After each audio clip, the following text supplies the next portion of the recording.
On April 20th, 2013, a user on Reddit, Lil Keiki, made a post on the r/boardsofcanada subreddit. Hey, so I recently posted something on Facebook about a record I got today at Other Music. It's a new Boards of Canada release from Warp, dated 2013. The record is single-sided, and has about a roughly 20-second clip of a very Boards of Canada-y voice with synth backing saying a 6-digit number once, and then cuts out. On the front of the record, Boards of Canada is written, and beneath that a series of S's and X's are arranged as follows. Clearly I have one of 6 similar Boards of Canada records released today and distributed, randomly, around the world. I think that if all of the numbers are gathered and arranged in a proper order, we might be able to figure something out. So we just need the other 5 people who found the record to reveal their numbers and where they fit in the sequence, and then of course, have to decipher what the numbers together mean. And under this post was a video link to the playing of this record.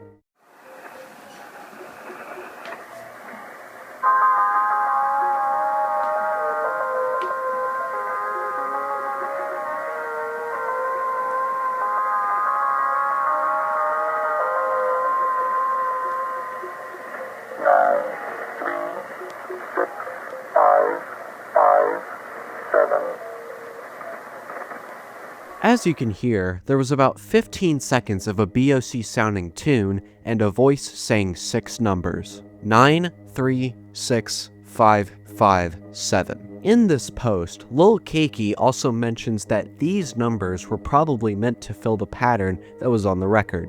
So, for now, fans would have to find the other 30 numbers that were in this code. Luckily, 2 days later, someone would come across a video posted by an account named Atalanta Fusions, which was a music video for the demo version of Julian Candy, a track from Gio Gotti. This video would look normal at first, but then someone pointed out that in one frame of the video, text showed the exact pattern from the record, but without any X's. Along with this was text saying, "One got fat." If you remember my high scores vid, I talked about the Everything You Do Is a Balloon music video by No Name Number 5, which uses clips from an old 60s bicycle safety video called One Got Fat. Someone then found a comment posted on the video under the user Hell Interface, which featured a link to a video called Nuevas Semillas. The title translated to New Seeds and was just 3 seconds of a fast-forwarded, distorted, and silent clip of an episode of Little House on the Prairie. Another link was put in the description of this video, and this was that video.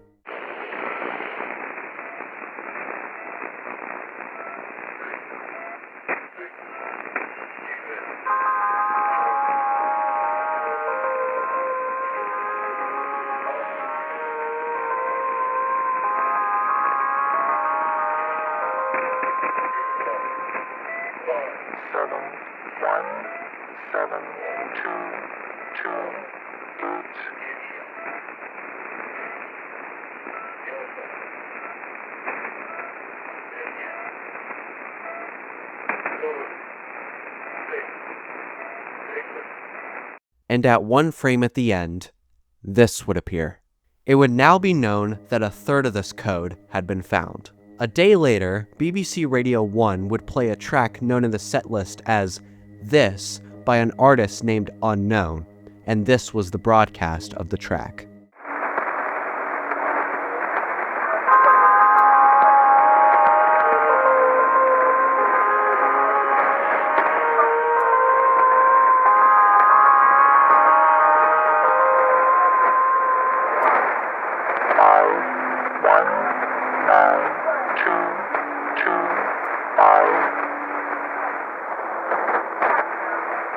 And hours later, NPR Radio would play another message.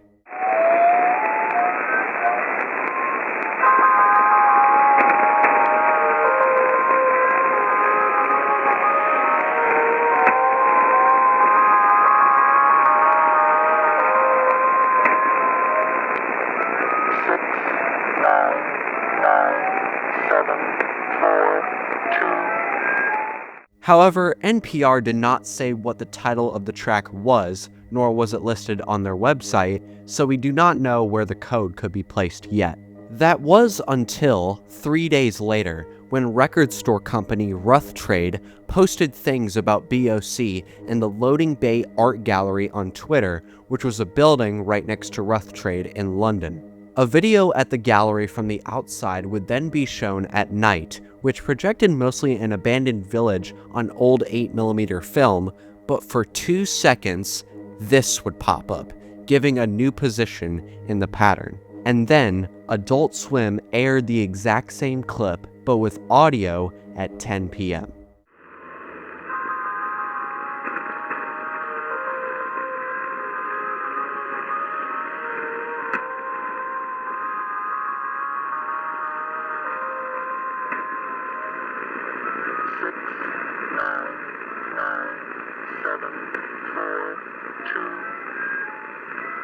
So now, 24 out of the 36 digits had been found, and 12 remain. And boy, these next 12 digits were very complicated to find. That same day, people on the Twoism message board noticed something weird about one of the banner images. The visual from the second code video was plastered onto this image. A forum member named Royce Osborne decided to check with the image by using a software that will take the binary data from an image and then recognize numbers and alphabetical characters in there, and this is what he found. Sure, it may look like nonsense to you, but if you look closer, you would see that 4 lines have 2 SoundCloud links, a message saying there is another, and an embed code for a GIF. Now, what songs were on these links? Well, it was a song labeled as this, which is the Greek letter sigma, which is also used to mean the sum of something in math. Now, are you ready to get your mind blown by these beautiful pieces? Well, take a listen.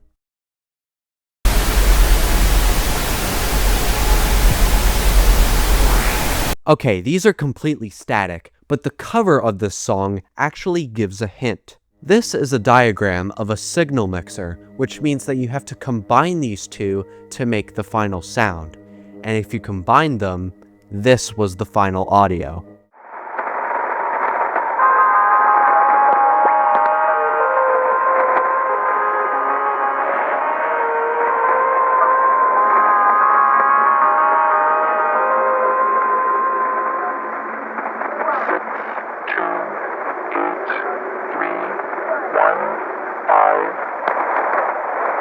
So, the numbers had been found, but where was it going to be placed? Well, Royce used the same tactic for the GIF embed code with a different software, and this was the GIF.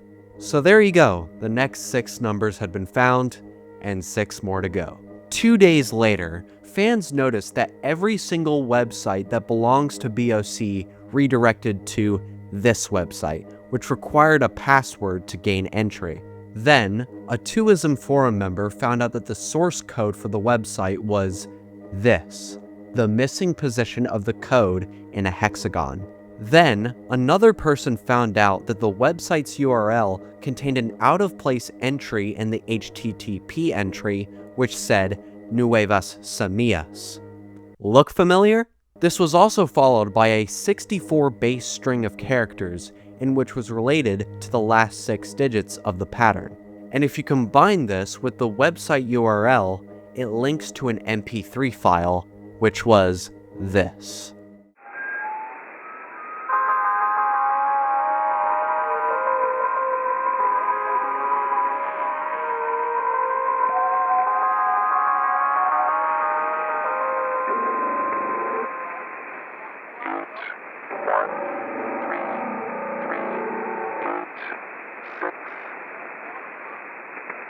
So now, the pattern had been complete. But what is this for? Well, you remember when I said that the website had a password? Well, if you enter the 36 numbers in the pattern without slashes, it redirects you to a video, which was this.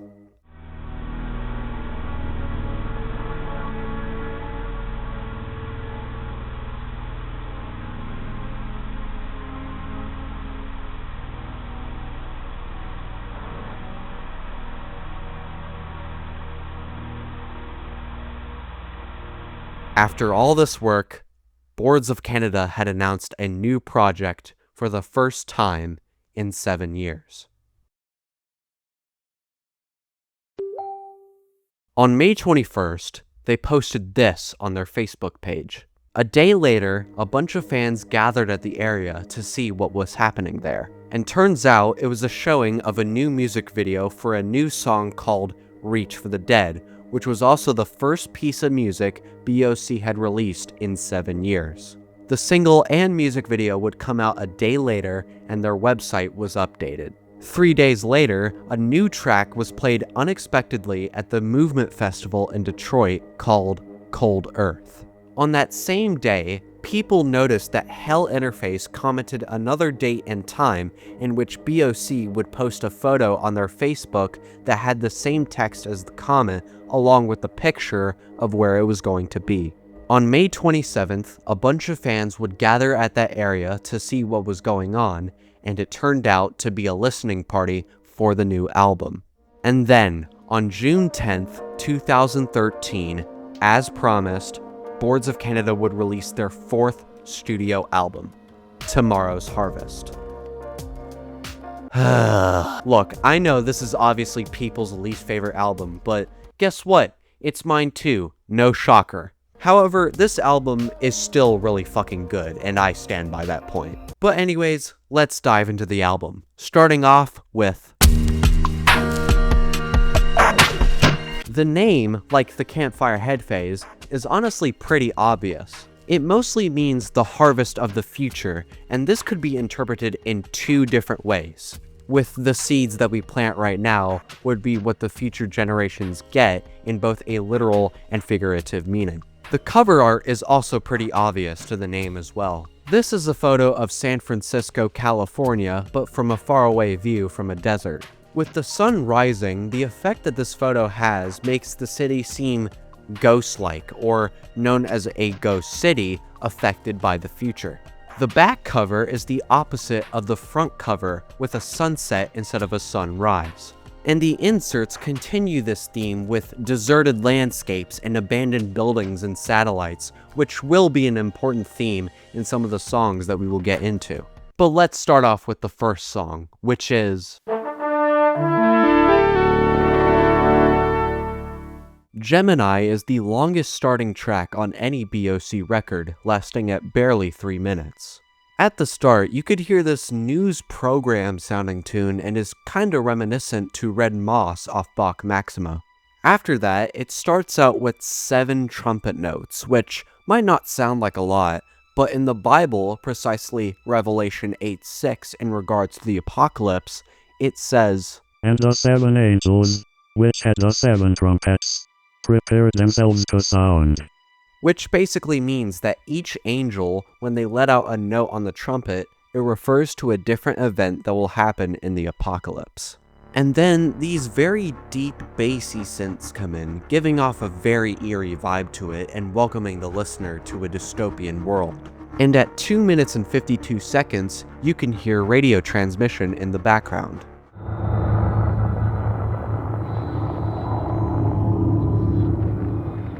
Now the title, Gemini, could refer to the zodiac sign Gemini, and the album was actually released during the time of Gemini, June 10th. Or it could refer to a poem in the book Astronomica that's 2,000 years old and talks about the Gemini twins, Castor and Pollux, which are in the Gemini constellation. Also, this poem is in a hexameter didactic poem, and you already know what that's referring to. I'll talk more about the Gemini twins later, by the way. But anyways, on to the next track. Whoa, LBR, you're going too fast. Why did you skip to the final track on the album instead of the second track? That's not how it works. Well, actually, it does, but I'll explain later. Anyways, this is one of the saddest BOC songs ever made, sounding like you're basically dying. And the title, semena mertvykh, is actually Russian for seeds of the dead. But it's also an anagram for ken me my harvest, and if you're Scottish, you know that's slang for understand me or know me. Understand me my harvest. Also, I would like to mention that in the transmission video, this song is used in the background.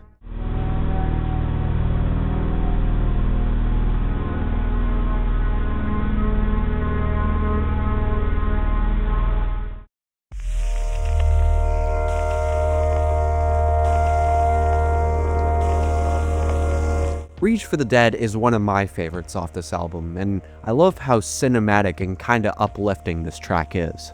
The title is meant to be interpreted as reaching something that is basically unreachable or an impossible goal. This track also has a music video, which kinda sets the scene for this entire album and the track. A very dystopian world with desert landscapes and abandoned houses and buildings, stuff that was seen in the artwork basically.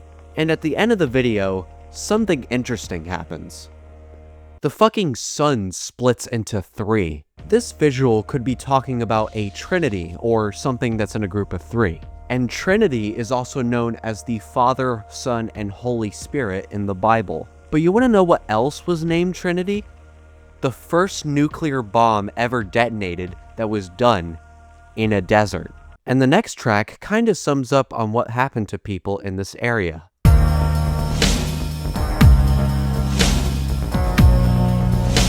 This track is also pretty great, and again, with like most BOC tracks, the percussion carries it. The title is a reference to the funeral song from Act 4, Scene 2 of William Shakespeare's Cymbeline. It's also very obvious on what it means, with it meaning people's ashes in some sort of way after people have died from the supposed nuclear attack. But anyways, on to the next track.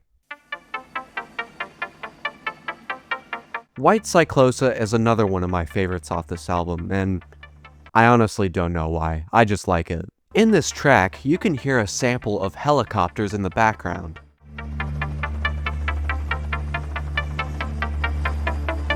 Which kinda hints at what kinda helicopter this could be, which is most likely a rescue helicopter searching for anyone alive after the attack. And this melody is oddly similar to the theme of the horror movie Day of the Dead.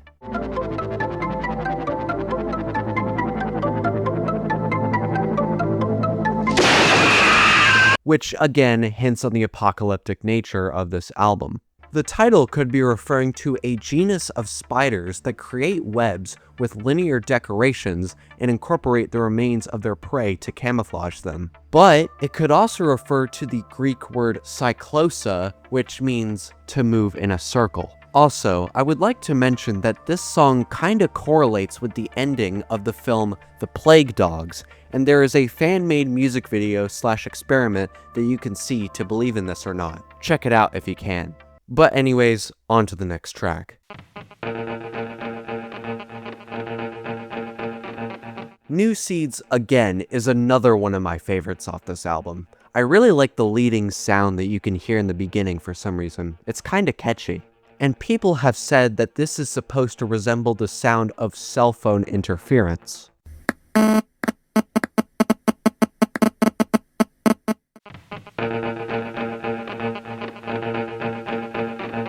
And if you remember, the title New Seeds was used in Spanish as one of the clues in the marketing behind this album. And speaking of that, you can hear that specific jingle at the end of the track. The title could also mean a fresh start or rebuilding almost after the disaster, like the meaning of tomorrow's harvest, with us planting these new seeds for future generations. But anyways, next track.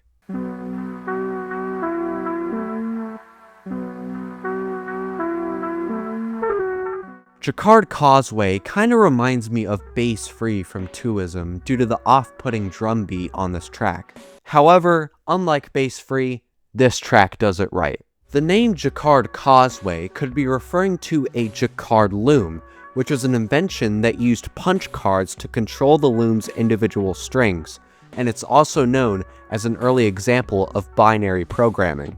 Or it could refer to a person named Albert Jacquard, who is a geneticist well known for defending the concept of degrowth, a social movement that is against economy growth. It also aims to maximize happiness and well-being through non-consumptive means like sharing work and consuming less. Basically, a solution to a global crisis, which is the theme of this album. Oh yeah, also, a causeway is a rapid across a body of water or wetland raised up an embankment. Just wanted to let you guys know that. But anyways, moving on.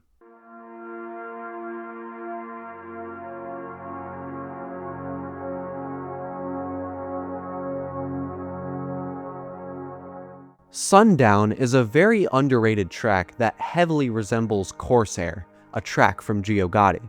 This track also kinda resembles the back cover, which is a sun setting. But anyways, on to the next track.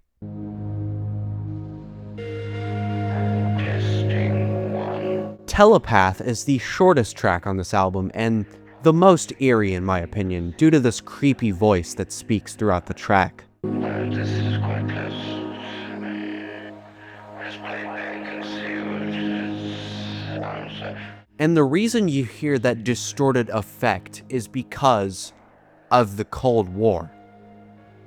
Huh? Let me explain. The title refers to telepathy, which was researched highly in the Cold War, and the distortions may have been modeled from the microwave auditory effect, where it was used to transmit sounds from a microwave emitter into the brain. And a similar voice to this also comes in this next track.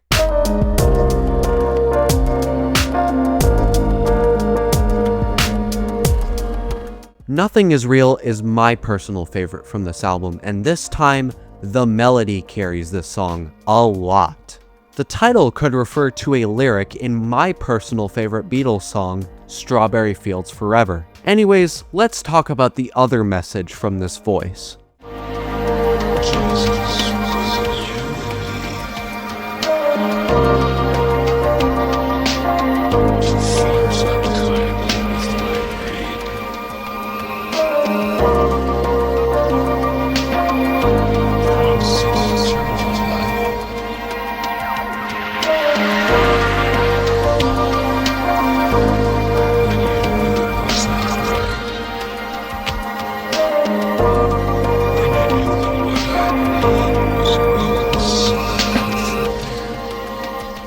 This message is basically humanity talking to Jesus, blaming him on this apocalyptic world that they're living in. Tennis Tom talks about this much more deeper in his video on Tomorrow's Harvest, which is an excellent video by the way, check it out if you can. But anyways, on to the next track.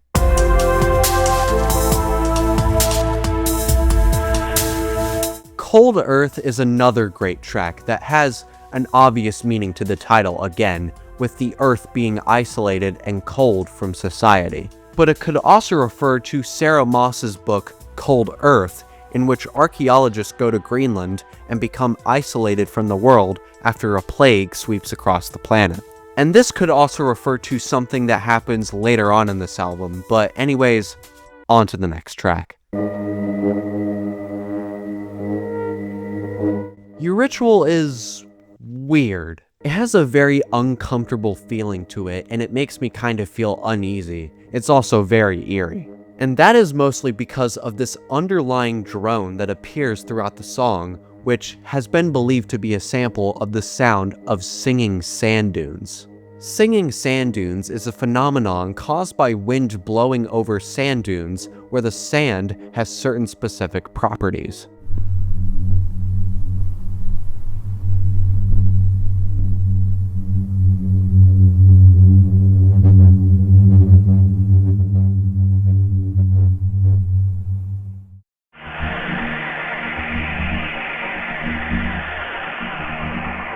Transmisiones ferox is another track that makes me very uncomfortable for some reason. The title is a combination of two words in two different languages. Transmisiones means transmissions in Spanish, and ferox is Latin for fierce. Fierce transmissions. This word was also used in the website name Cosecha Transmisiones, and cosecha is Spanish for harvest, so the website's name was literally Harvest Transmissions. Anyways, the title of this track hints at the dystopian world that these people are living in, with radio transmissions being the only way to communicate, and you can definitely hear that. And you might have realized at this point that transmissions and radio are becoming a prominent theme in this album, with the satellites in the artwork and the transmissions that we covered in previous tracks. The main transmission you hear is a woman saying 1999, but the effects on the sample make it seem like she's saying dying.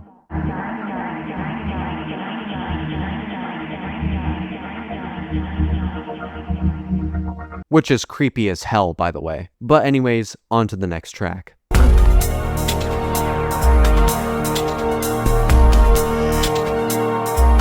Split Your Infinities is a weird one for me.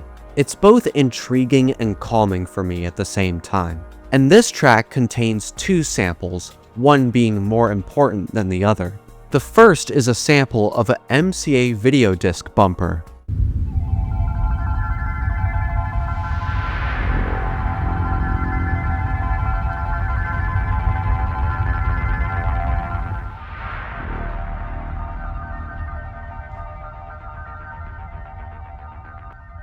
And the second sample, which is the important one, is of a video about FEMA concentration camps. The FEMA plans to imprison American citizens have generated a lot of interest around the country in locating the potential prison camps throughout the country.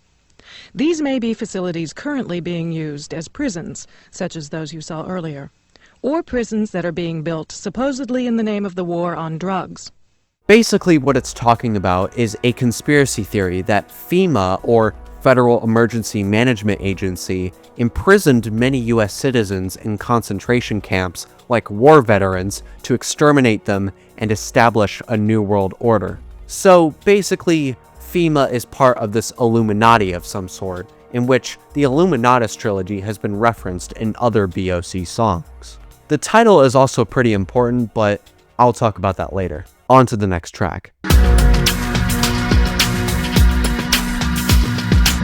The title of this track really explains how the song feels, and also refers to the theme of this album, with the world being in a much worse place than ever before.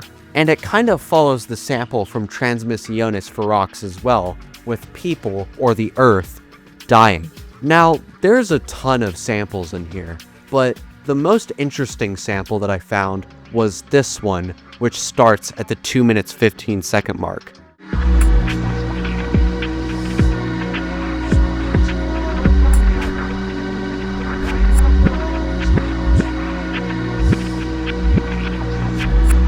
Chemtrails is a term that's associated with a conspiracy theory that says that governments use aircraft to spray the public and atmosphere with harmful chemicals for purposes like population control or weather manipulation to try and create, I guess, sick times. However, this conspiracy theory was debunked mostly because it sounded dumb as fuck, but it's still very interesting.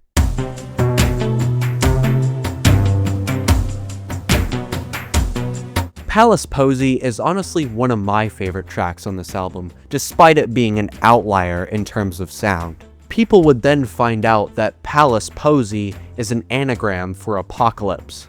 And the title gets even more creepier and involves the similarity with sick times. A posy is a flower or a bouquet of flowers that were used as protection to ward off the smell of the disease in the Black Plague. And you also might have heard it from the nursery rhyme, Ring Around the Rosie. Oh yeah, there's a sample in this song too.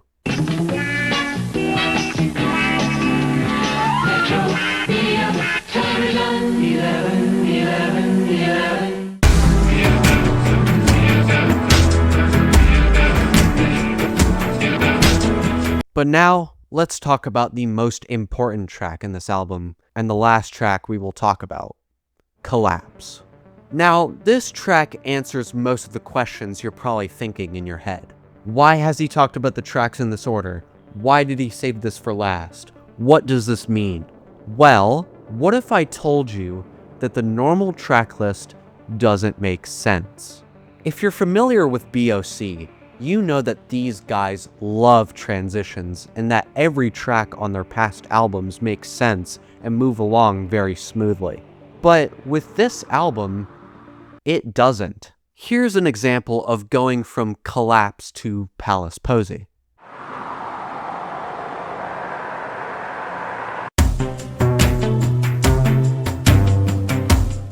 See, very different in sound. And that's why Collapse is often thought to be the end of the album. What? Let me explain. In an interview with The Guardian, Michael Sanderson says that there is a palindromic structure centered around the track Collapse in the middle. A palindrome is something that could be read forwards or backwards, like these words. And this track is also built like a palindrome due to it being identical when playing it forwards and in reverse.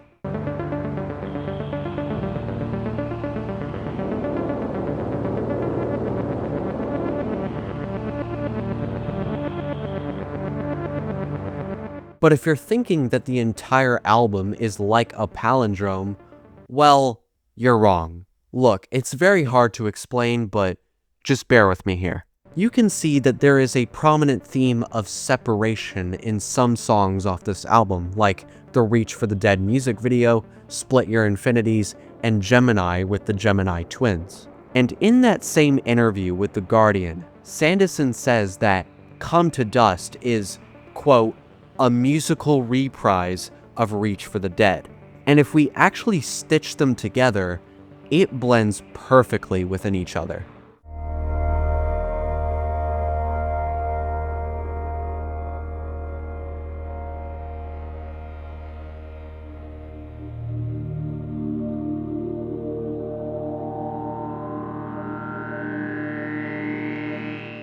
So, if we did this for every other track in this particular order, the album would make sense with the transitions. And that's why I did the deep dive in this order. And the track Collapse is supposed to represent the end of the world, with the final few seconds in the song that sounds like missiles and explosions.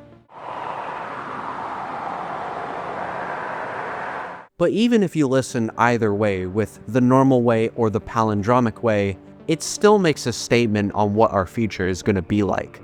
Sanderson said this about semena mertvykh and the end of this album in an interview. At the end of the whole album, you've reached some sort of sanctuary, and then the whole thing is stolen away from you again with the final track. That last track has a deliberate feeling of complete utility that I find kind of funny. So, what the duo is basically saying is that no matter what, we're fucked. But anyways, that was the conclusion of the deep dive into Tomorrow's Harvest and this series as a whole. I hope all of you enjoyed this series, because I did too. It was very fun to talk about how a little sample or detail in a song could change the album's point of view from that point on. I'll reveal which artist I will cover in the next series in the Q&A video, but until now, I'll see you guys later. Bye-bye.